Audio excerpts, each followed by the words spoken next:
श्री कृष्णा श्री कृष्णा श्री कृष्णा श्री कृष्ण। गुरुर्ब्रह्मा गुरुर्विष्णु गुरुर्देवो महेश्वरः गुरु साक्षात् परं ब्रह्म तस्मै श्री गुरवे नमः।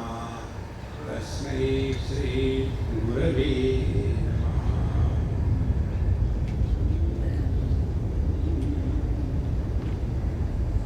न च विद्या न चाविद्या न जगच्च न चापरं सत्यत्वेन जगद्भानं संसारस्य प्रवर्तकम्। जब हम इस जगत को सत्य मानते हैं तभी संसार होता है,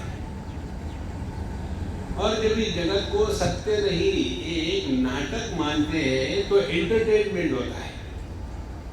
देखो, तो ये तो अपने हाथ में है कि जगत को हम सत्य माने या एक नाटक माने। तो जब तक हम इस जगत को सत्य मानेंगे तब तक के देहात्म भाव खत्म नहीं हुआ, और उसके पश्चात वही हम खत्म नहीं होते, फिर हम दूसरी जगह फंस जाते हैं जीवात्म भाव में। आत्मा माने जीव, जीव माने निकल गया और घूम रहा था और कहीं जगह खाली मिल गई, झोपड़पट्टी बना ली। देखो संतो, ये जीव को अपने दिमाग से हमेशा के लिए निकाल। आज तक ना किसी का जन्म हुआ है ना कोई मरा है। देखो यही बात हमेशा, देखो यही संसार का कारण है कि हमने जीव को सत्य माना है। एक बार कहीं हमारे सत्संग स्कूल में कॉलेज में, अब स्कूल के बच्चों से बात करनी है तो वहाँ भगवान, भक्ति, भगवान का नाम, सेवा, ये थोड़ी विषय होता है। वहाँ तो बच्चों के लिए उत्साह चाहिए, कुछ एम्बिशन चाहिए, सक्सेस चाहिए, हार्ड वर्क चाहिए। ऐसे विषय पर हमने उन बच्चों से बात करी। वो होने के पश्चात फिर कहा कि देखो भाई, कोई भी प्रश्न पूछेगा तो मैं उत्तर नहीं दूंगा, केवल विद्यार्थी ही बोलेंगे। ये कहने के बाद भी बुढ़ाऊ लोग नहीं समझते। तो एक बुढ़ाऊ खड़ा हो गया, Swami ji I have got a question, I said keep with you, मुझे आपसे बात नहीं करनी। मैंने स्पष्ट कहा है, I am addressing the youth not the oldies. तो उनको बड़ा गुस्सा है, चलेगा, मुझे क्या फर्क पड़ता है, चले गए। सब सत्संग होने के पश्चात हम प्रिंसिपल के कमरे में गए, और वहां जाने के बाद फिर हमने कहा कि प्रिंसिपल साहब आप अपने टीचर को बुलाओ, वो गुस्से से निकल गए। तो उनको बुलाया, हमने कहा टीचर महाराज हम आपकी क्षमा मांगते हैं, आपका चरण स्पर्श करते हैं, लेकिन गुस्सा मत करना। आपने उस समय जो प्रश्न पूछा था ना, वो उस समय प्रश्न गलत स्थान पर गलत प्रश्न था, इसीलिए मैंने उस प्रश्न को एंटरटेन नहीं किया। तो बोले आपको क्या मालूम मेरा प्रश्न क्या था? हमने कहा आपका प्रश्न ये था मरने के बाद क्या होता है। बोले आपको कैसे पता चला मरने के बाद क्या होता है? ये मेरा प्रश्न था। हमने कहा आपके चेहरे से, आपको आप जी थोड़ी रहे हैं, वेट कर रहे हैं कब आएगा कब आएगा। जो व्यक्ति बस स्टॉप पर वेट करता है उसका चेहरा देखो, और जो मूंगफली खाते चलता है उसका चेहरा देखो, कितना फर्क होता है। आपका चेहरा ऐसा है कि आप मृत्यु की राह देख रहे हैं, कब मरेंगे। बोले हाँ प्रश्न तो यही था। अब मैं आपका उत्तर देता हूँ कि मरने के बाद क्या होगा। आप बताओ आप कौन हो, हिंदू हो कि मुसलमान हो? बोले हम हिंदू है। हमने कहा हम आपको जलाएंगे। बोले नहीं नहीं नहीं वैसी बात नहीं है। अच्छा दूसरा प्रश्न, आप मरने के बाद स्कूल को एक दिन छुट्टी होगी, लेकिन संडे के दिन मत मरना, एक छुट्टी खराब हो जाएगी। बोले नहीं महाराज ऐसी बात नहीं, बात ऐसी है मरने के बाद जीव कहाँ जाता है। देखो ये जीव को दिमाग से निकाल डालो। जीव नाम की कोई वस्तु नहीं है। आपने कभी जिंदगी में नहीं किया हो तो करो, अपने कपड़ों को स्वयं स्त्री लेकर के एक बार उसके ऊपर में घुमाओ, नौकर को बहुत बता दिया, एक बार स्वयं करके देखो, उस समय आपको मेडिटेशन होगा कि जब कपड़े को स्त्री चढ़ाते हैं तो वो पहले कैसे कपड़े पर कितनी सलवटें होती है। अब जब स्त्री घुमाते हैं तो सलवटें कहाँ जाती है बताओ? वहां जाता है जीव मरने के बाद। सलवटें नाम की कोई वस्तु है क्या? वो तो केवल दिखती मात्र है। इसी प्रकार से जीव नाम की वस्तु नहीं है। जैसे एक बार हम ऊखी मठ में थे, केदारनाथ के नीचे 8-10 किलोमीटर, वहां हमारा कैंप था और पूर्णिमा की रात्रि थी। तो हमने हाथ में हमारी चाय ली और जा रहे थे, बात भी कर रहे थे, चाय भी पी रहे थे। तो सामने का पत्थर या कोई समझ दिखा नहीं और टकरा गए और हाथ से गिलास नीचे गिर गया। गिरने के बाद सब चाय भी चली गई और गिलास भी टूट गया, सब तक।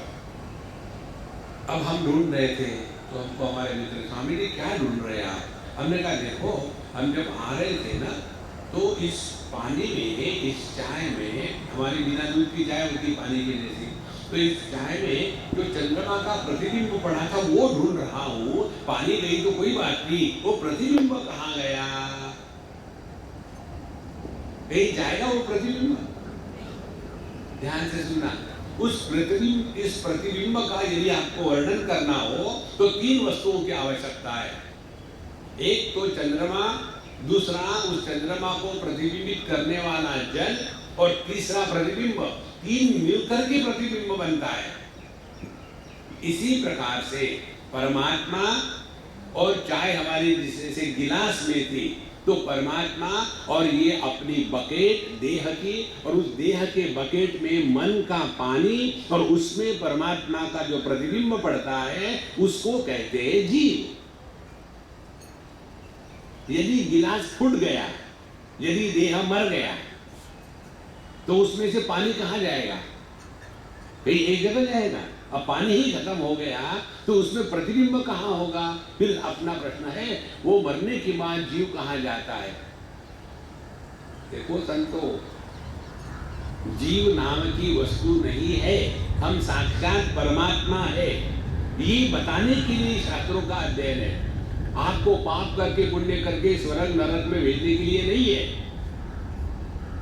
नहीं तो जिंदगी भर इसी में लगेंगे, पापो हम पाप कर्मा। स्वयं ही अपने को पापी कहोगे तो फिर कौन बचा सकता है? और इसीलिए ये कहते हैं, ये जगत को हम सत्य तब तक मानते हैं जब तक कि अपने को देह माना है। इस देह से निवृत्त होने के लिए हमको बताते हैं कि हम देह नहीं, देही है। तो फिर देही कौन है? तो जीव है। तो फिर ये जीव की कहानी शुरू हो जाती है। तो पहले जीव है जो कहा है, यह जीव माने क्या, इसका तो कोई इन्वेस्टिगेशन करो। और जब जीव को ढूंढने निकलते हैं तो जीव गायब हो जाता है, केवल परमात्मा मात्र रहता है। देखो, बकेट में पड़े हुए रहे हुए पानी में जब चंद्रमा का प्रतिबिंब पड़ता है तो उस प्रतिबिंब को देख करके हमारा ध्यान कहाँ जाना चाहिए? जो आकाश पे चंद्रमा है वहां। यदि हमने आकाश के चंद्रमा का दर्शन किया तो प्रतिबिंब दिखेगा क्या? इसी प्रकार से परमात्मा का इस देह में, अंतःकरण में जो प्रतिबिंबित रूप है उसको जीव कहते हैं। यदि हमारा ध्यान उस प्रतिबिंब पर ही पड़ा रहा कि कितना सुंदर है, देखो हिल रहा बेचारा, अरे अरे ये प्रतिबिंब टूट रहा है, क्यों कि बकेट का पानी हिल रहा है तो वो प्रतिबिंब भी हिल रहा है, और बकेट का पानी ज्यादा हिला तो प्रतिबिंब ज्यादा दुखी हुआ। देखो, इसीलिए ये पिछला जन्म, अगला जन्म, पाप पुण्य, धर्म अधर्म, स्वर्ग नरक, इस चक्कर में अपने आप को बर्बाद मत कर। ये बताने के लिए आत्मोपनिषद का अध्ययन हम कर रहे हैं। तो असत्यत्वेन भानन्तु संसारस्य निवर्तकम्। तो जगत को जब हमने सत्य के रूप में स्वीकार नहीं किया तो ये संसार होते हुए भी नहीं है। जैसे टीवी में रहने वाले जितने भी सीरियल्स हैं, सीरियल किस लिए देखते हैं? टाइम पास करने के लिए। लेकिन हम सीरियल देख करके वैसी कल्पना करते, मेरी भी बहू ऐसी ही है, इसको कैसे इसने इस सास ने किया था, उसके पीछे जासूस लगा दिए थे, तो मैं भी अपने बहू के पीछे अब जासूस लगा दूं। तो जो टीवी में चल रहा है उसको खींच खांच करके घर में ले आते, सभी घरों का सत्यानाश। देखो संतो, इसीलिए इसको स्पष्ट रूप से समझ लो कि ये जगत को हम सत्य के रूप में स्वीकार न करें। जब देह के साथ तादात्म्य है तभी तो ये दुनिया होती है। जब देह के साथ तादात्म्य नहीं है तो कहाँ है ये दुनिया? गहरी नींद में हमारा देह के साथ तादात्म्य नहीं तो दुनिया गायब है। तो जितनी साधना है ये अपने मैं का निर्णय लेने के लिए है। अभी हमारा मैं है गौण मैं है, पति पत्नी भाई बहन, ये हमारा मैं का अर्थ है। फिर उससे निकलने के लिए मैं देह हूं, और फिर उससे निकलने के लिए मैं देही हूं। देही माने जीव। और इस जीव से निकलने के लिए अपना ध्यान जीव कौन है इस पर लगे तो पता चलता है कि जीव का जो सत्य अंश है वह परमात्मा है, यह प्रतिबिंब केवल औपाधिक है। इस प्रकार से जब चिंतन चलेगा ना तब जाकर के आध्यात्मिक जीवन होता है। नहीं तो तबला पेटी लेकर के, जैसे अभी ये लड़का गाना गा रहा था, आलसी की कमाल मर्यादा। मेरे घर के सामने भगवान तेरा मंदिर हो जाए तो खिड़की खोलूं तो वहीं से दर्शन हो जाए। कारण क्या? अब मंदिर में कौन जाएगा? इतने आलसी। और ये जितने आलसी है ना, इकट्ठे होकर के तबला पेटी बजा करके छोटी छोटी गैया और बड़े बड़े बाल। ये अध्यात्म नहीं है महाराज, ये नौटंकी है। अपने स्वरूप में स्थित रहे। ये तो यहाँ तो आपने देखा होगा सब लोगों ने, हम टीका नहीं कर रहे, हम समझा रहे हैं आपको। जब ये ऐसे खूब बड़ा बड़ा चलता है ना तो फिर एक कोने में ऐसे गद्दियाँ लगा देते हैं और फिर वहाँ ये बड़े बड़े सेठ ज्ञानी बिल्कुल भगवान के भगत आकर के नाच करते हैं, कृष्णा कृष्णा कृष्णा, ताकि टीवी पर चला जाए बड़े भगत है। और जैसा खत्म हो गया तो नौकरों से ऐसा व्यवहार करते हैं कि माने वो नौकर घर के कुत्तों से भी गए भी थे। प्रेम कहाँ है? देखो महाराज, इसीलिए हम अध्यात्म में जितना अपने को धोखा देते हैं उतना धोखा और किसी को नहीं देते। निकल जाओ इस जंजाल से, केवल अपने स्वरूप को पहचानना है। इसलिए असत्यत्व भानम संसारस्य निवर्तकम। अब जगत को यदि हमने असत्य के रूप स्वीकार करके उसके प्रति एकदम उदासीन हो गए तो घटयमिति विज्ञातुम नियमः को तो अन्वपेक्षते। किसी भी वस्तु के ज्ञान के लिए कोई नियम लगता है क्या? जैसे यह माइक है, अब ये माइक है, ये जानने के लिए एकादशी चाहिए, स्नान करना चाहिए, .com लगाना चाहिए, वैजयंती माला पहननी चाहिए, खड़ाऊ पहननी चाहिए, लाल पीले कपड़े पहनने चाहिए, तब जाकर के यह माइक है ये ज्ञान होगा। देखो महाराज, ये जितने भी नियम वगैरह है ना, ये सब दुनिया के चक्कर में है। तो केवल हमको अपने दृष्टि में जो गलतियां हैं उनको ठीक करना है। इसलिए विना प्रमाण सुष्ठुत्वम यस्मिन् सति पदार्थदीहि अयम आत्मा नित्य सिद्धः प्रमाणे सति भासते। तो किसी भी वस्तु के ज्ञान के लिए पदार्थदीहि, किसी भी वस्तु के ज्ञान के लिए आवश्यकता किसकी बात की है? प्रमाण सुष्ठुत्वम, योग्य प्रकार के प्रमाण की आवश्यकता है। देखो, एक बार हम मध्य प्रदेश में कहीं गए थे, किसी गांव में, छोटा सा कस्बा था, वहीं गए थे। जब वहाँ गए तो एक बूढ़ी माँ अंदर बैठी थी। मैं उनके लड़के के साथ जा रहा था बात करते हुए। तो उन्होंने कहा, बेटा वो अपने टीवी वाले स्वामी जी का लेक्चर तो इस समय नहीं आता, उनकी आवाज़ कैसी आ रही है? तो उन्होंने कहा कि देखो वो अपने घर आ गए। अच्छा, ले आओ मेरे पास। मैं गया उनके पास।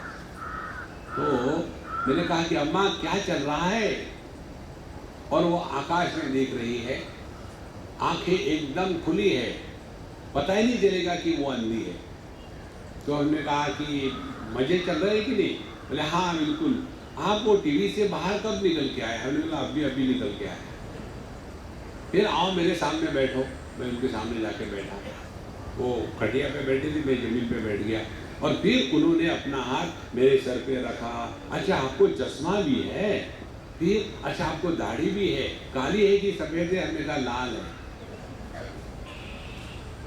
अब देखो, जिसको प्रमाण नहीं है, रूप रंग को देखने के लिए प्रमाण है आंखें। अब जिसको आंखें नहीं है, उसको रूप रंग का कभी ज्ञान हो सकता है? इसी प्रकार से अपना जो स्वरूप है, उसको पहचानने के लिए योग्य प्रमाण की आवश्यकता है। देखो, इसलिए यहां कहते हैं बिना प्रमाण सुष्ठुत्वम। जब तक कि योग्य प्रकार का प्रमाण नहीं होगा, तो अपने स्वरूप को पहचानने के लिए प्रमाण क्या है? दो प्रमाण है। एक तो है श्रुति, शास्त्र, और दूसरा है अनुभूति, अपने अनुभव। जो बताते हैं हमको शास्त्रों में कि अजोपि सन् नव्ययात्मा भूतानाम ईश्वरोपि सन्, जो कभी पैदा नहीं हुआ, जिसमें कभी कोई विकार नहीं हुए और जिसका कभी अंत नहीं हुआ, जो आदि मध्य अंत रहित अव्यय वस्तु है, वह परमात्मा है। ये हमको उपनिषद बताती है। अब ये बताने के बाद अपने अनुभव का विश्लेषण करो। तो जहां बताते हैं जिसका आदि मध्य अंत नहीं है, अब देखो अपना आदि क्या है? किसी को भी अपने प्रारंभ का अनुभव कभी नहीं आता। आकाश कहां से प्रारंभ हुआ? देखो, आकाश का मध्य क्या है और आकाश का अंत क्या है? इसी प्रकार से हम कब प्रारंभ हुए? प्रारंभ होने का तात्पर्य है पहले अभाव था। जैसे बच्चे की डेट ऑफ बर्थ होती है। हमको पूछा एक बच्चे ने, स्वामी जी आपकी डेट ऑफ बर्थ क्या है? हमने कहा लिख लो। हम 2 बार नहीं बोलते। क्या है? 31 अप्रैल। और बेचारी ऐसी परेशान होगी बाद में, स्वामी जी आपने मुझे बेवकूफ़ बनाया। हमने कहा जरूरत कहाँ है? तो जिसको अपने प्रारंभ का अनुभव नहीं है, उसका अर्थ क्या हो गया? वो नित्य उपलब्ध है। उसी प्रकार से हमको अपने में किसी परिवर्तन का अनुभव नहीं होता। किसी भी व्यक्ति को मैं उम्र में बढ़ रहा हूं, मुझ में परिवर्तन हुआ है, ये अनुभव आ ही नहीं सकता। उसी प्रकार से किसी को भी अपने मृत्यु का और अपने अभाव का अनुभव नहीं आता। अब ये श्रुति और युक्ति और अनुभूति, इन दोनों का समन्वय कर लो तो प्रमाण सुष्ठुत्व प्रकट होगा। फिर हमको योग्य प्रमाण उपलब्ध हो गया। अब इस प्रमाण के आधार पर आगे चलो ना। नहीं, लेकिन उन्होंने कहा है कि मरने के बाद आदमी नरक में जाता है। स्वामी जी कितने प्रकार के नरक हैं और नरक पे जाने के दरवाजे कितने हैं? 28 प्रकार के नरक है। आपको जो चाहिए बड़ा वहां चॉइस उपलब्ध है। स्वर्ग एक ही है, इसीलिए नरक पे जाने के लिए 3 दरवाजे हैं। काम, क्रोध तथा लोभ, ये 3 नरक के दरवाजे हैं, क्योंकि वहां बहुत भीड़ होती है। तो 3 काउंटर खोल दिए, जाओ फटाफट। तो स्वर्ग में जाने के लिए एक ही दरवाजा है। स्वर्ग का तात्पर्य है स्व माने अपना स्वरूप, ग माने गति, अपने स्वरूप में वापस लौट आना, यही स्वर्ग है। जहां अप्सराएं होती है वो स्वर्ग नहीं है, वह संसार है। देखो समझो, इसलिए बिना प्रमाण सुष्ठुत्वम यस्मिन् सति पदार्थदी, जहां हमारे प्रमाण की स्पष्टता है कि हम केवल बह नहीं जाते। देखो, हमने श्रद्धा से शास्त्रों का अध्ययन किया, उसके पश्चात अपने अनुभूति का विश्लेषण किया, तो पता चलेगा अयम आत्मा नित्य सिद्ध, अपना जो स्वरूप है वो नित्य सिद्ध है, किसी अन्य के सर्टिफिकेट की आवश्यकता नहीं। देखो, यदि हमको कोई कहे कि स्वामी जी माफ करना आप नहीं हो, तो मैं विश्वास करूंगा, एक्सेप्ट करूंगा।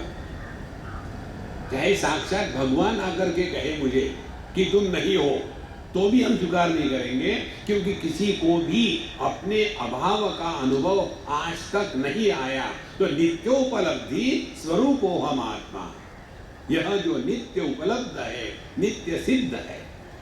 देखो, इसीलिए बिना प्रमाण सुष्ठुत्वम यस्मिन् सति पदार्थदिः अयम आत्मा नित्य सिद्धः। अयम, ये माने वो नहीं, वो आत्मा जो पेड़ के पीछे है वो नहीं।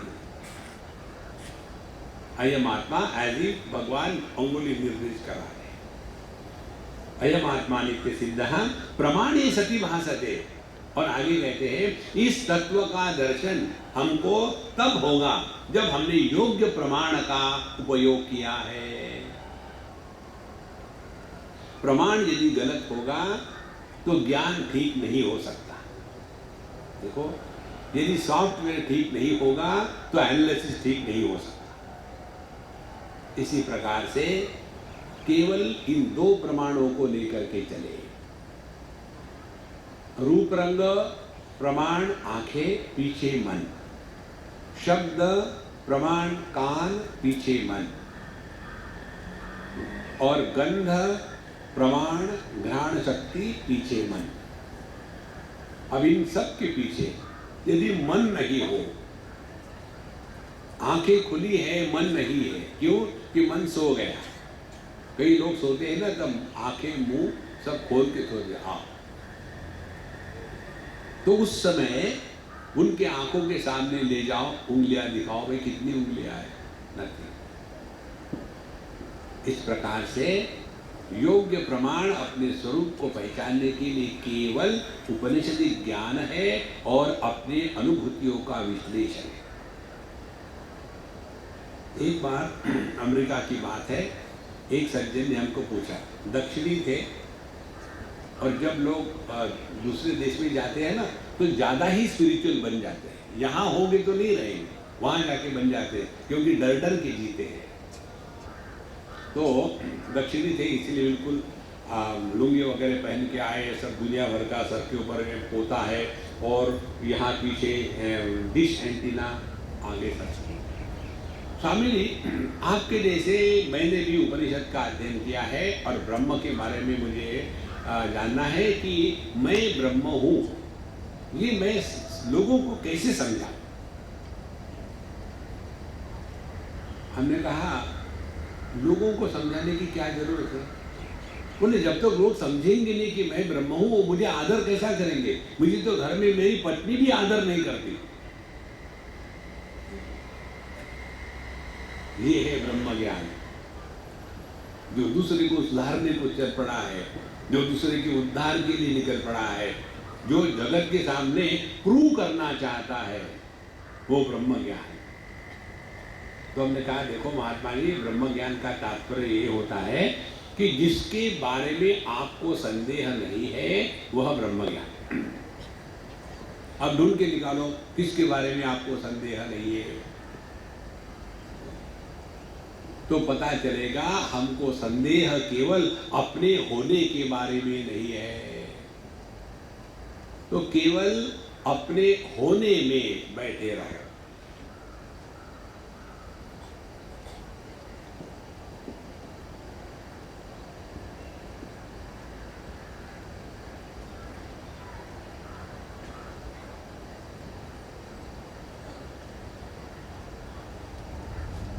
ये जो अनुभूति है ना आपकी, इस अनुभूति में रह करके जीवन का नाटक करते रहो।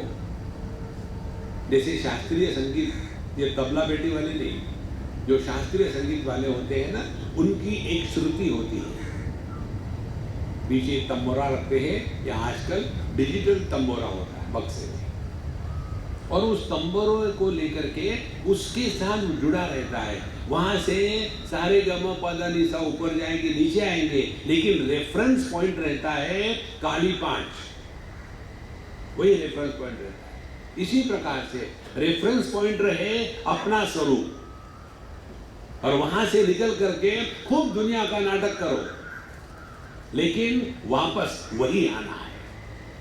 कहीं भी श्रुति भ्रंश नहीं होना चाहिए। देखो,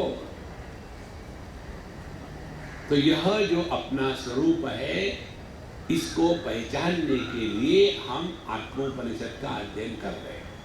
मरने के बाद जीव कहाँ जाता है, इसका चक्कर हमने अभी तक बताया नहीं, कहीं भी नहीं, उपनिषद में ही है।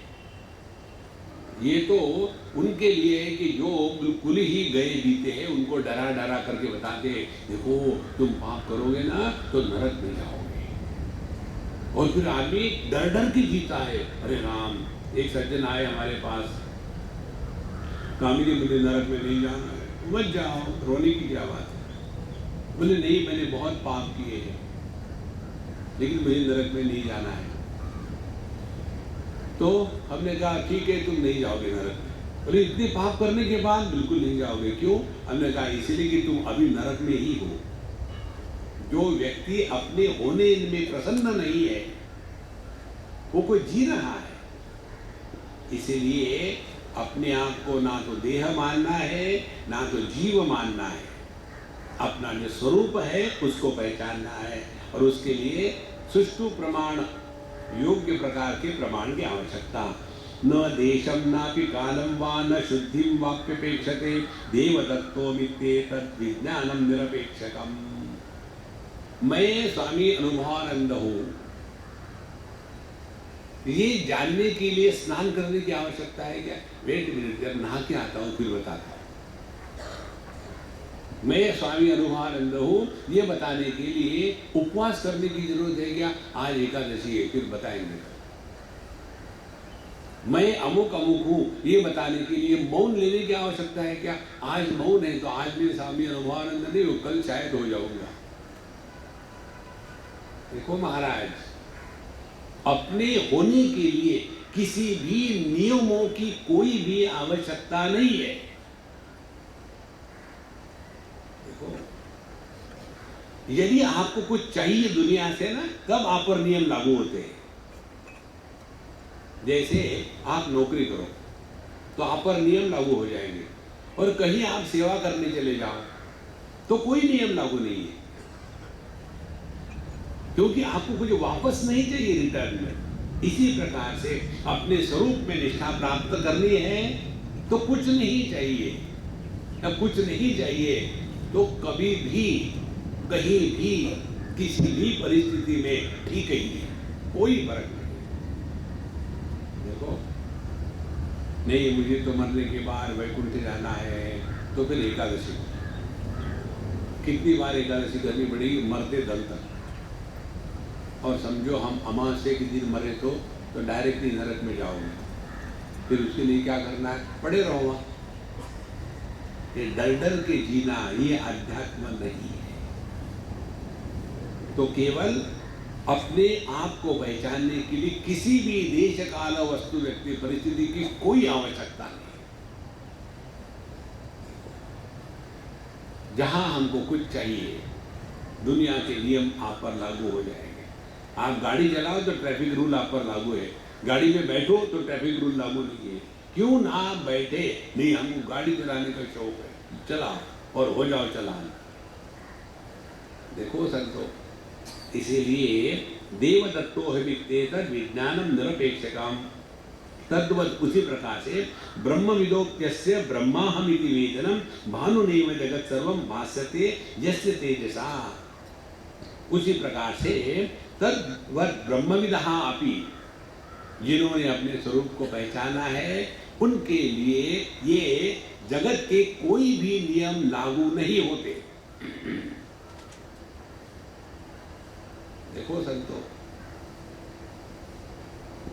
केवल अपने स्वरूप मात्र में बैठे हैं, ये भी एक वाक्य कहने के लिए कहा जाता है। वहां बैठना भी नहीं, उठना भी नहीं, ये तो ऐसा ही है। आकाश अपने में बैठा है। आकाशवाणी जो लेटेस्ट लैपटॉप है वो नहीं, जो आकाश है वो अपने में बैठा है। माने इस आकाश में कुछ रहे या न रहे, आकाश को उससे कोई फर्क नहीं पड़ता। इसी प्रकार से उपाधियों में कितने भी परिवर्तन आ जाए, उपाधियों में कितने भी उतार चढ़ाव आ जाए, अपने पर उसका कोई भी प्रभाव नहीं पड़ता। इसको केवल पहचानना है। तद्वत् ब्रह्मविदोप्यस्य ब्रह्माहमिति वेदनम। किसी के कहने से जब हम बड़े हो जाते हैं और किसी के कहने से जब हम छोटे हो जाते हैं, तो हमने अपने आप को पहचाना ही नहीं। यदि आकाश को किसी ने कहा कि तुम ये कमोड में रहते हो गंदे कहीं के, वो तो आकाश अच्छा है, मंदिर के गर्भगृह में है, तो आकाश के लिए चाहे मंदिर का गर्भगृह रहे या कमोड का जगह रहे, आकाश को उससे कुछ लेना देना नहीं है। इसी प्रकार से परमात्मा तत्व चाहे मनुष्य के देह को आधार दे दे, चाहे गधे के देह को आधार दे दे, तो गधे के देह को आधार देने से वह तत्व ज्ञानी नहीं होता, और मनुष्य के देह को आधार देने से वो गधा नहीं होता। देखो संतो, केवल इसको पहचानना मात्र है। तद्वत् ब्रह्माहमिति वेदनम। अब एक तो आपको हम अभी जरा टेक्निकल बात समझाएंगे, ध्यान से सुनना। दो प्रकार से तत्व का प्रतिपादन करना पड़ता है, तब जाकर के कोई उसका ट्रेलर मिल जाता है। एक तो आकाश के उदाहरण से बताया, लेकिन ये जो आकाश है ये तो जड़ है, इसका प्रकाशक मैं हूं, तो क्या परमात्मा भी जड़ है? इस जड़त्व के निवृत्ति के लिए फिर सूर्य का दृष्टांत देते हैं। भानुना इव जगत सर्वम भास्यते तस्य तेजसा। जिस प्रकार से सूर्य के प्रकाश में संपूर्ण जगत को प्रकाशित किया जाता है, उसी प्रकार से अनात्मकम असत तुच्छम किम तस्य अवभासकम। क्या ये जगत सूर्य को प्रकाशित कर पाएगा? ध्यान से सुनना। हम माइक को देख रहे हैं, माइक थोड़ी जानता है कि कौन बोल रहा है, चाहे डिस्कोर्स चल रहा हो या डिस्को चल रहा हो, माइक को कोई फर्क नहीं पड़ता। क्या इसी प्रकार से ये आकाश में चाहे मंदिर हो चाहे कमोड हो, कुछ फर्क नहीं पड़ता। तो क्या आकाश के जैसे परमात्मा जड़ मात्र है? तो इसका निराकरण करने के लिए कहते हैं जैसे सूर्य सबको प्रकाशित करता है, लेकिन सभी का सभी सूर्य को प्रकाशित नहीं कर सकते, इसी प्रकार से यह जो असत जगत है, तुच्छ है, यह परमात्मा को प्रकाशित नहीं कर सकता। इसलिए अनात्मकम असत तुच्छम किम तस्यावभासकम।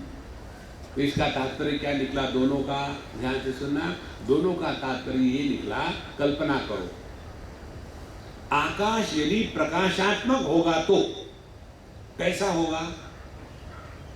आकाश माने अवकाशात आकाश, जो सबको अवकाश देता है, जो सबको धारण करता है, जो सबका आधार है, उसको आकाश कहते हैं। और काश धातु से ही आकाश बना है और काश धातु से ही प्रकाश बना है, दीप्तौ। तो यह जो आकाश प्रकाशात्मक भी है और अवकाशात्मक भी है, जो सबको अपने में समा लेता है और जो सबका प्रकाशक है, ऐसा जो परमात्मा है उसको जानने के लिए किसी भी नियमों की आवश्यकता नहीं, क्योंकि वो अपना आपा है।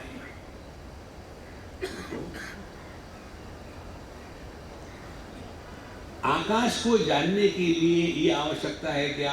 आकाश को जानने के लिए आपको केवल पूर्व दिशा में ही चेहरा करके खड़ा होना चाहिए, तभी आपको आकाश का दर्शन होगा? नहीं। इसीलिए जितना हम अत्यंत सावधान रहेंगे, लिविंग इन अटर अवेयरनेस,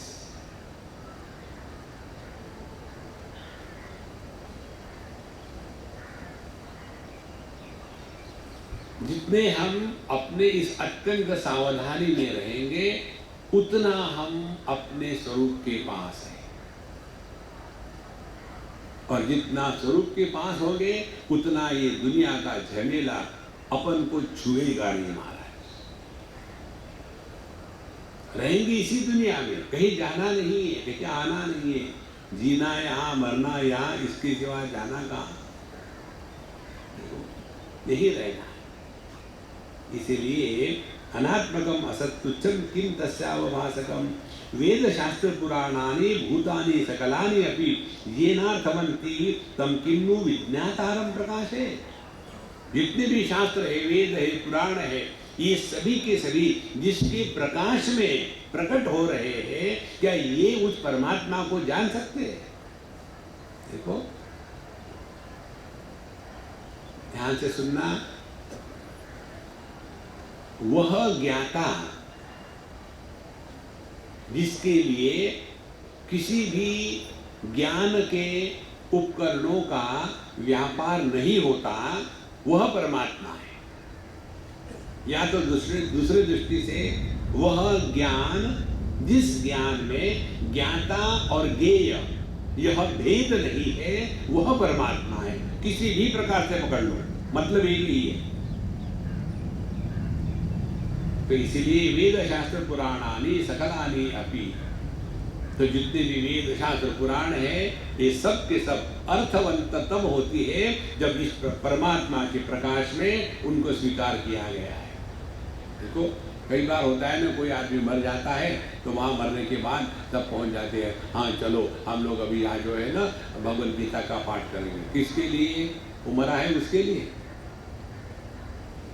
या जो जिंदा है उसके लिए? नहीं, टाइम पास करने के लिए। जब तक कि वो गाड़ी आती है तब तक क्या करेंगे?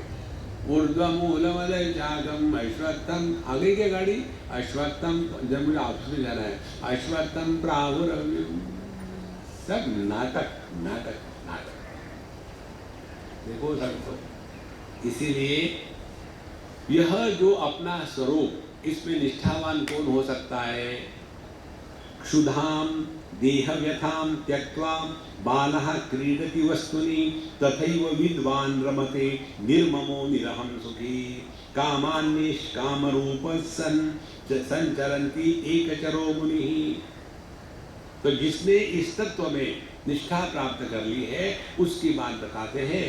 जैसे बालः, एक छोटा सा बालक अपनी भूख प्यास, शरीर के कष्ट, रोग सबको भूल करके खेलने में लगा रहता है, उसी प्रकार से विद्वान जिन्होंने इस तत्व को पहचान लिया है, तथैव विद्वान रमते, विद्वान इस जगत में रमण करता है, रोता नहीं। देखो, और कैसे रहता है? निर्ममो निरहम सुखी। हमारे रोने के दो कारण हैं, एक तो ममता और दूसरी अहंता। जिसके हृदय में ममता और अहंता, ये दो रोग है, उसके जीवन में शांति कभी नहीं हो सकती। देखो, जब जब हम दुखी हुए हैं तब तक हम समबड़ी है, और जब जब हम दुखी हुए हैं किसी के कारण दुखी हुए हैं, ये दोनों ही हमारे दुख के कारण है। विद्वान रमते निर्ममो निरहम सुखी। जो विद्वान है वो ना किसी को पकड़ता है, ना किसी को छोड़ता है। जहां ममता का अभाव है, वहां ना कोई अपना है, ना कोई पराया है। निर्ममो निरहम, चाहे कोई आदर दे चाहे कोई अनादर करे, अपन को कुछ फर्क नहीं पड़ता। ऐसा जिसका सहज जीवन है वही अपने स्वरूप में निष्ठावान है। अन्यथा दुनिया भर के नियम और क्या क्या लगा, हम बैठेंगे, हम अमुक अमुक है, हमारा जो आसन है इससे थोड़ा ऊंचा होना चाहिए, हम सबके लेवल में नहीं बैठ सकते हैं, और हमारे लिए लाल कपड़ा चाहिए, पीला चाहिए, हम सफ़ेद पर नहीं बैठ सकते। एक बार हम किसी मंडली में गोष्ठी में गए थे, यही की बात है शायद, ये गारुडिया नगर है ना कुछ तो भी, यही के कहीं के बाहर कहीं बुलाया था। ऐसा ही स्टेज था और हम अगले पहुंच गए। शाम हमारे साथ था तो उन्होंने लगा तुम बैठे रहो, हम जाते ऊपर। हम गए, हम बैठे। हाँ जी स्वामी जी आप नीचे बैठ रहे, फिर क्या बैठो, कहाँ बैठो, तुम्हारे सर पे? बोले नहीं आपका आसन। हमने कहा ये आसन ही तो है। नहीं, बोले अपना आसन। हमने कहा अपना आसन क्या होता है? बोले आपका कोई सेवक नहीं है। हमने कहा आप बोलो। लगा आसन? नहीं नहीं, अपना सेवक होना चाहिए, अपने आसन पर बैठना चाहिए। देखो महाराज, कितना हम अपने आप को अलग विशेष बना के रखते हैं। आध्यात्मिक तत्व का प्रतिपादन विशेषता को प्रकट करने के लिए नहीं है। निर्विशेष है परमात्मा, निर्गुण है परमात्मा, तो उस परमात्मा को पाने वाला सविशेष और सगुण कैसे बनेगा? देखो, पानी तेरा रंग कैसा है जिसमें मिलाया वैसा। नहीं तो हम अपने आप को सबसे अलग बना करके रखते हैं और हम बड़े बाबा जी है। नहीं भैया, इस चक्कर से निकल जाओ। जितना सहज अपने स्वरूप में रहोगे उतने मौज में रहोगे। इसलिए कहते हैं विद्वान रमते निर्ममो निरहम सुखी। जो विद्वान है वो दुखी हो ही नहीं सकता। भगवत गीता कहती है गतासु न गतासुश्च नानु शोचन्ति पंडिताः। पंडित ज्ञानी पुरुष जो है वो कोई मरता है इसीलिए भी दुखी नहीं होता और कोई मरता नहीं इसलिए भी दुखी नहीं होता। हम दोनों के लिए दुखी होता है। कोई मरता है तो दुखी है और ये तो मरता भी नहीं इसलिए भी दुखी होते।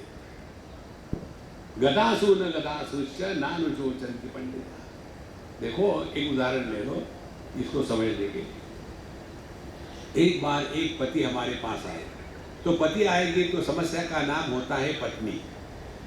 तो वो अपने पत्नी की समस्या का वर्णन कर रहे थे कि स्वामी जी मैं इतना परेशान हूँ अपने पत्नी के कारण, अब क्या करूँ समझ में नहीं आता। अब मैंने उसके दो प्रकार के उत्तर दिए। पहले उत्तर दिया मैंने एक बाबा जी के नाते। तो हमने कहा देखो पति ये जो है ना ये एक कॉमन नाउन है, ये सर्वनाम है। पति नाम की कोई व्यक्ति थोड़ी है। तो पति ये सर्वनाम है और सर्वनाम में सब पर लागू होता है। और सब पर क्या लागू होता है? पति नाम का प्राणी कभी सुखी नहीं रह सकता। तो तुम यदि सुखी नहीं हो तो यू आर नॉर्मल। यदि तुम सुखी हो तो कोई प्रॉब्लम है। इसीलिए नेवर माइंड, टेक लाइटली। अच्छा स्वामी जी धन्यवाद, चला गया। फिर उसी को समझो हम दूसरे प्रकार से उत्तर देते हैं। वो आके कहता है स्वामी जी मैं अपने पति के कारण बड़ा दुखी हूँ, पता नहीं क्या करूँ। और मैं उसको उत्तर देता हूँ यार किसको मत बताना, दुखी मैं भी हूँ, पत्नी है ही नहीं, क्या करूँ। तो मुझे कोई बाबा जी कहेगा? बाबा जी को दुखी होने का अधिकार ही नहीं है। देखो महाराज, निर्ममो निरहम सुखी। जीवन में अपने इस सुख को प्रकट करना है, लेना नहीं है दुनिया से। हम लोग जाते हैं ना पेट्रोल पंप पर, वहाँ एक कार्ड दे दे, स्क्रैचिंग कार्ड। उसको अपने कार की चाबी से लोग खरोचते हैं। क्या मिला? खरोचने के बाद ओ ट्राई नेक्स्ट टाइम, सॉरी ओ गॉड। हमारे सत्संग में आने के पश्चात जब अपने ही हाथ से अपने को खरोचो ना, रिग्रेट्स नहीं है, आनंद की गारंटी है। केवल अपने स्वरूप को पहचानना मात्र है भैया, करना कुछ नहीं है। देखो, ना कहीं जाना है, ना कुछ पाना है, ना कुछ खोना है, ना कुछ बचना है, ना कुछ बचाना है। यही तो आनंद है इस उपनिषद के ज्ञान का। जैसे क्षुधाम देयवताम त्यक्त्वा बालः क्रीडति वस्तुनि तथैव विद्वान रमते निर्ममो निरहम सुखी। एक बार हमारे प्रेमपुरी आश्रम में एक सज्जन थे, कोई फंक्शन था, बोले स्वामी जी आप इसके लिए आइए ना। ठीक है, विषय कौन सा? आपने कहा मौज में रहो ना। स्वामी जी आपको दूसरा विषय नहीं आता क्या? उपनिषद बताओ तो आप वही कहते हैं मौज में रहो, भगवद गीता बताओ तो वही कहते हैं मौज में रहो, भागवत करो तो वही कहते हैं मौज में रहो, पतंजलि योग दर्शन करे तो वही कहते हैं मौज में रहो, योग वासिष्ठ कहो तो वही है, दूसरा कुछ है नहीं क्या? निर्ममो निरहम सुखी, यही है, बाकी कुछ नहीं। देखो, सबसे बड़ी आध्यात्मिक साधना इतनी मात्र है, मौज में रहो, मौज करो मत। मौज में रहना माने क्या? जिस हाल में रखा उस हाल में खुश है। हम केवल तबला बेटे लेके भजन गाते हैं, जय ही विधि राखे राम। हे भाई ठीक नहीं है, जय ही विधि राखे राम। देखो महाराज, जितना हम सहज अपने साथ रहेंगे उतना जीवन निरपेक्ष आनंद से पूरा लबालब हो जाता है।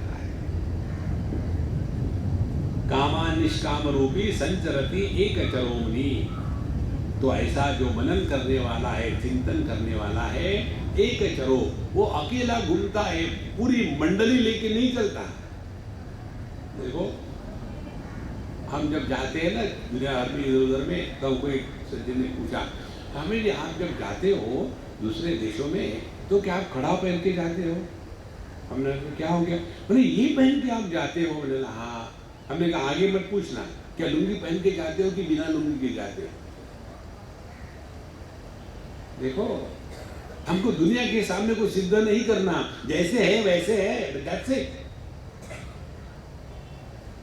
कितना हम अपने आप को बांध लेते हैं। इसीलिए संतो, अकेले घूमो, मजा आता है, कोई पकड़ना नहीं, छोड़ना है।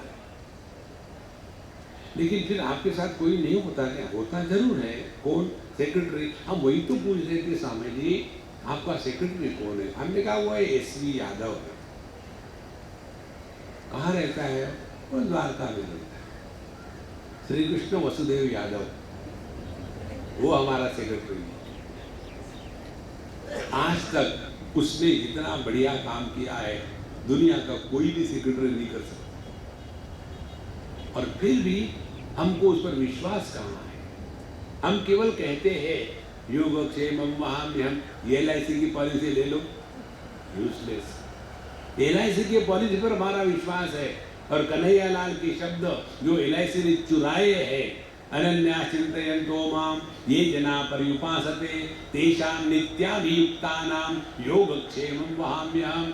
भगवान के शब्दों पर विश्वास नहीं, ये कागज के छपे हुए महात्मा गांधी पर विश्वास है।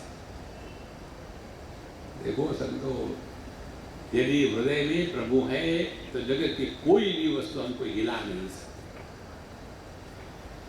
स्वात्मनेव सदा तुष्टः स्वयं सर्वात्मना स्थितः निर्धनोपि सदा तुष्टः अपि असहाया महाबलः। हम यह जो जीवन मुक्त पुरुष है, जो इस तत्व में निष्ठा प्राप्त कर चुका है, उसके बारे में बताते हैं। स्वात्मना एव सदा तुष्टः। देखो ध्यान से सुन लेना, भगवद गीता में भगवान श्री कृष्ण भक्त के वर्णन का एक प्रसंग उपस्थित करते हैं, और ऐसा मेरा भक्त मुझे प्रिय है। और उसमें जो अनेक श्लोक है, उसमें से एक श्लोक सर्वश्रेष्ठ हमारे दृष्टि से, और वो श्लोक है यस्मान्नो द्विजते लोकः लोकान्नो द्विजते च यः हर्षामर्ष भयोद्वेगैः मुक्तः यस्य च मे प्रियः। यस्मान्नो द्विजते लोकः, जिसके कारण दूसरे ऊबते नहीं। देखो, लोग हमारे कारण क्यों ऊबते हैं, इस पर कभी चिंतन करें। पहले तो ये समझना चाहिए कि हमारी कहीं आवश्यकता है या नहीं है। जहां अपनी आवश्यकता नहीं है वहां से निकल जाओ एकदम। No need to hang around. देखो, ये बात समझते नहीं या समझना नहीं चाहते। एक जगह में हमने एक बड़ी सुंदर कहानी पढ़ी। एक बुढ़ाऊ थे और बुढ़ापे में जाकर के भगवान की जब कृपा होती है ना, तब आदमी बहरा हो जाता है। कोई सुनने की चक्कर ही नहीं। अब जब बहरा आदमी हंसता है ना, तो तुरंत पता चलता है कि ये बहरा है, क्योंकि खामोखाम हंसते रहते हैं। उसके हंसने में ज्ञान नहीं होता, बेवकूफी पकड़। अच्छा महाराज, अब ये घर के सभी जवान लड़के लड़कियां सब बैठे हैं डाइनिंग टेबल पर, हा हा हू चल रहा है। और ये बुढ़ाओं का तो कुछ काम धंधा है नहीं, ना तो भक्ति है, ना प्रेम है, ना कोई कर्म है। बस दिन भर अपना खड़ा रह करके कौन क्या कर रहा है, पता ऐसा है। तो कहा बहू ने, आ गया खूसट, सुनने को तो नहीं आता, यहाँ आके क्या खड़ा हो जाता है पता नहीं, समझ भी नहीं आता। जहाँ अपनी आवश्यकता नहीं है वहाँ नहीं रहना चाहिए। अब ये सामने बुढ़ाओ आके खड़े होंगे, हम लोग कैसे हंसी मजाक करेंगे? 24 घंटे इन्हीं का दर्शन करेंगे क्या? सुंदर हो तो बात ठीक है, वो भी भयानक है। अब बातें चल रही है। अब एक दिन इसने भगवान से प्रार्थना करी, भगवान बस एक ही प्रार्थना, क्या मुझे सुनने को आना चाहिए। जब मैं देखता हूँ मेरे बच्चे मेरे पोते नाती इतने खुश रहते हैं, मुझे भी सुनने को आना चाहिए। भगवान ने कहा तथास्तु, लेकिन कंडीशन अप्लाई। कंडीशन कौन सी कंडीशन है? यदि तुम किसी को कहोगे कि तुमको सुनना आ रहा है, उसी समय तुम फिर बहरे भी हो जाओगे, अंधे भी हो जाओगे और तुमको रोग भी हो जाएगा। किसी को मत बताना। बोले ठीक है। अब उनको सुनना शुरू हो गया। अब हमेशा की जैसे गए वहाँ, अब तो सुन रहे हैं और वही डायलॉग, देखो घूसट आ गया। अब ये खड़ा रहेगा, टुकुर टुकुर देखता रहेगा। समझ भी नहीं आता कि यहाँ से चले जाए, मरता भी नहीं। अब ये बुढ़ाऊ सब सुन रहा है। जा करके भगवान वापस ले दो। देखो महाराज, यस्मान्नो द्विजते लोकः, जहां हमारी आवश्यकता नहीं है वहां एक क्षण भी नहीं रुकना चाहिए। ये बहुत बड़ी साधना है संतों। देखो, एक जगह में कहा, बम्बई की ही बात है शायद, छोटा सा मकान, ये जो चान होती है ना 1.5 कमरे वाली, अब उसमें बेचारे लोग बड़े मुश्किल से रहते हैं। अब एक लड़की शादीशुदी होके आई और वहाँ रहने लग गई, छोटा सा कमरा। तो उसने आके मुझे कहा, स्वामी जी क्या करें समझ में नहीं आता। हम दोनों जब सोते रहते ना, पर्दा लगा के सोते, दूसरा में चारा ही नहीं है। उस समय ये हमारे बुढ़ाऊ जो है रात को उठते हैं, खटखटा करके फिर जाते हैं, फिर मुझे उठना पड़ता है, पता नहीं क्या करूँ मैं। हमने कहा देखो, तुम जग गई हो ये बताओ मत, सोने का नाटक करती रहो। बोले लेकिन मैं अपने पति के साथ ऐसी चिपक के सो रही हूँ। सोते रहो, दिखाना मत कि तुम जग गई हो, नहीं तो कैसी रहोगी दुनिया में? जब उनको अकल नहीं तो तुम नाटक करो ना, होगी। देखो, यस्मान्नो द्विजते लोकः,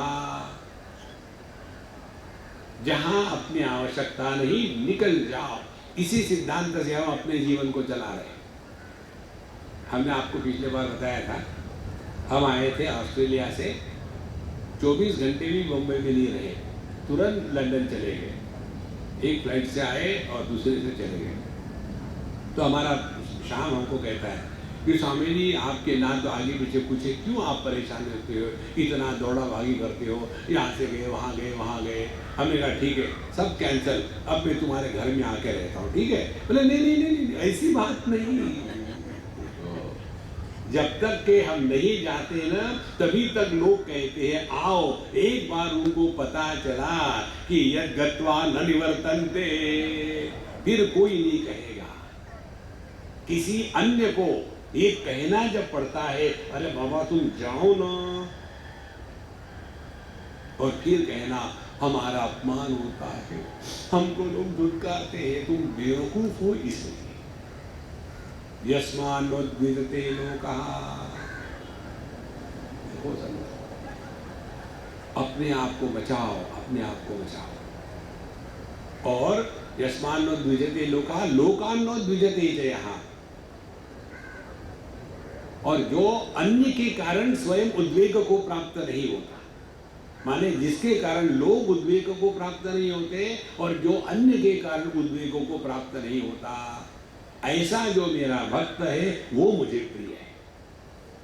इसीलिए स्वात्मनि एव सदा तुष्टः, जो अपने आप में प्रसन्न है, शांत है, परिपूर्ण है, उसको ना कहीं जाना है ना कहीं आना है। और जो अपने आप में प्रसन्न तुष्ट है वो कहीं भी फंसता नहीं, किसी पर कमेंट नहीं करता। देखो हम जहाँ भी जाते हैं ना, तो कोई हमारे पास आता है तो पहली बार तो पता नहीं होता कि कौन कैसा है, और हम एक ही बार नस पकड़ लेते हैं, आयुर्वेद के डॉक्टर है ना इसलिए, और पता चल जाता है कि इसके पित्त सर के ऊपर चढ़ चुके, तो नॉन स्टॉप इतना बोलना कि अगला आदमी परेशान हो जाए। तो वे क्या करते हैं, select shift delete for life, अगले बार फिर नहीं। देखो स्वात्मन्येव सदा तुष्टः, जो अपने आप में प्रसन्न है। ध्यान से सुनना, जो आदमी अपने आप में प्रसन्न होता है उसके पास जाने के लिए सब तरसते हैं। जो आदमी अपने आप में फ्रस्ट्रेटेड है, बाहर से कितना भी हाँ हाँ करते रहे, लाफिंग क्लब वाले जितने हैं ना वो अंदर में सब फ्रस्ट्रेटेड है।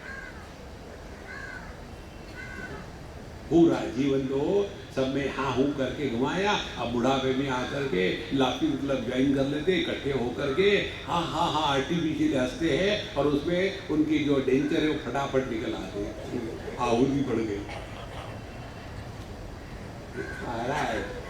उसको नहीं कहते स्वात्मन्येव आत्मना तुष्टः।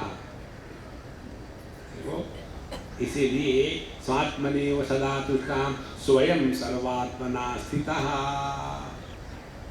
जिसने सबको अपनाया है या जिसने किसी को भी अपना नहीं कहा, दोनों में से एक करो। या तो सबको अपना लो या किसी को भी अपना मत करो, दोनों का अर्थ एक ही होगा। एक बार हम कोयम्बटूर से बम्बई आ रहे थे, तो एयरपोर्ट पर हमको मिलने लोग आए छोड़ने के लिए कि थैंक गॉड स्वामी जी जा रहे हैं। तो एक अम्मा रो रही थी, तो हमें लगा कि अम्मा ये क्या रोने धोने का नाटक है। बोले स्वामी जी हमको समझ में नहीं आता, आपको दुख नहीं होता क्या? आप जा रहे हैं हमको छोड़ करके, हमको तो कितना दुख हो रहा है। हमने कहा देखो अम्मा सीधी सीधी बात है, तुमको लगता है मैं तुम्हारे घर से निकल के बाहर जा रहा हूँ, मुझे क्या लगता है जैसे एक व्यक्ति अपने बेडरूम से निकल करके किचन रूम में जाता है तो उसको दुख होता है क्या? हमारी ब्रेकफास्ट होती है कोयम्बटूर में, उसके बाद लंच होता है बम्बई में, डिनर होता है जयपुर में। वसुधैव कुटुंबकम, कहाँ जाना है कहाँ आना है महाराज। लेकिन किसी एक को पकड़ के रखो फिर ये चक्कर आता है, चलो हम घर लौट के जाएंगे। यहाँ लौटने का सवाल ही नहीं है, यहाँ लेटने का सवाल है। मस्त रहो बस, ठीक है। स्वात्मन्येव सदा तुष्टः स्वयं सर्वात्मना स्थितः निर्धनोपि सदा तुष्टः। भले कुछ ना हो फिर भी सब कुछ है। और अपि असहाया महाबला, भले आपके पास कोई भी शक्ति ना हो फिर भी जिसके प्रति आप समर्पित हो गए हैं वही शक्ति आपसे प्रकट हो जाती है। असली बल होता है आत्मबल। पैसे का बल, शरीर का बल, मानसिक बल, बौद्धिक बल, ये सब प्रकृति के बल है। देखो बाकी तो चीजें आपको समझ में आ जाएगी। एक बौद्धिक बल की बात बताता हूँ। एक अम्मा बहुत ही इंटेलिजेंट, बहुत कष्ट से जीवन बड़ा किया, बहुत पुस्तकें लिखी, सब कुछ किया। जब बूढ़ी हो गई तो एक दिन सडनली उनको क्या हो गया, भगवान की इच्छा, एकदम उनका आत्मविश्वास खत्म हो गया। इतना खत्म हो गया कि वो रास्ता क्रॉस नहीं कर सकते। तो उनके जो बच्चे हैं वो परेशान, पता नहीं मम्मी को क्या हो गया, ऐसी कभी नहीं थी। तो जहाँ शारीरिक, मानसिक, बौद्धिक बल होगा उसमें घटना संभव है, लेकिन आत्मबल वो होता है जो कभी घटता नहीं। अपने स्वरूप में जिसकी निष्ठा है वही महाबल होता है महाराज। इस प्रकार से यह संत जो अपने स्वरूप में स्थित है उसमें ना तो देहात्म भाव की गंदगी है, ना तो जीवात्म भाव की मूर्खता है। जो देहात्म भाव और जीवात्म भाव इन दो से उठ करके जीता है वही जीवन मुक्त है, और यही जीवन का अंतिम गंतव्य स्थान है। ओम पूर्णमदः पूर्णमिदं पूर्णात् पूर्णमुदच्यते पूर्णस्य पूर्णमादाय पूर्णमेवावशिष्यते। ओम शांति शांति शांति। हरि ओम। श्री गुरुभ्यो नमः। हरि ओम।